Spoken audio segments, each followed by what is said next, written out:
Hello everyone, আজকে চলে এসেছি একটু অন্যরকম ভিডিও নিয়ে।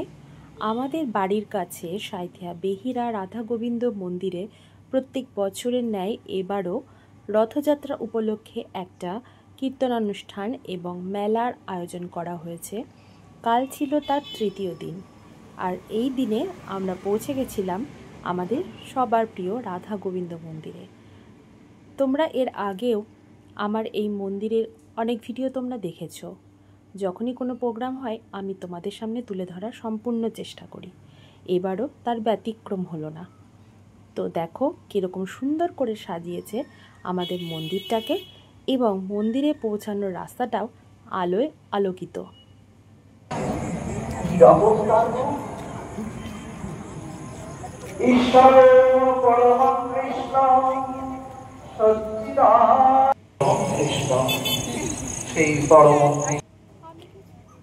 আমরা গুটি গুটি পায়ে এগিয়ে যাচ্ছি মন্দিরের উদ্দেশ্যে। সেখানে পাঠ কীর্তন অনেক আগেই শুরু হয়ে গেছে, আমাদের আসতে একটু দেরি হয়ে গেছে। আর এই দেখো মেলা বসেছে পাশেই।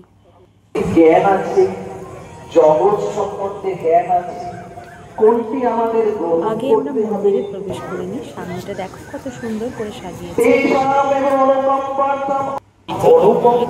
এখানে লেখা আছে তোমার জ্ঞানকে জাগ্রত করো।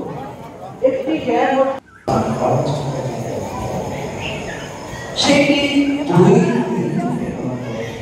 এটা হলো মন্দিরের নিচের অংশটা, যেটা ধীরে ধীরে সুন্দর করে সাজানো হয়েছে।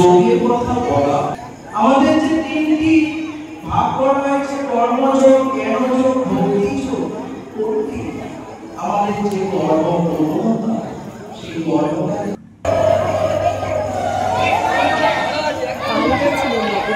আচার্য ব্রহ্মচারী মহাশয়কে সবাই নিশ্চয়ই ইউটিউবে দেখেছ, তাকেই সবাই বরণ করে নিচ্ছে। আর এই হলো আমাদের মন্দিরের বিগ্রহ রাধা মাধব এবং নিত্যানন্দ আর গৌরাঙ্গ। সবাই একটু দর্শন করে নাও, বলো হরে কৃষ্ণ।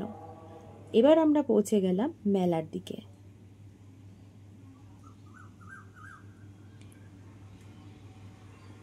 তোমাদেরকে মেলাটা একটু ঘুরে ঘুরে দেখাই। মেলা মানেই জানো এগুলো তো থাকবেই, আর কিছু ছোট বড় নানা রকম দোকান বসেছে।